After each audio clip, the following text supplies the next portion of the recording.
சிறு பூவினிலே விழுந்தால் ஒரு தேன் துளியாய் வருவான், சிறு சிப்பியிலே விழுந்தால் ஒரு முத்தனவே முடர்வான், பயிர் வேரினிலே விழுந்தால் நவதானியமாய் விளைவாய், என் கண்விழிக்குள் விழுந்ததனால் கவிதையாக மறந்தான்.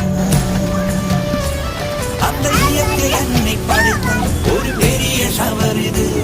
அட இந்த வயது கழிந்த பிறகெங்கு நனைவது, இவள் கண்ணி என்பது இந்த மழை கண்டறிந்து சொல்லியது, சக்கரவாகமோ மழையை அருந்துமா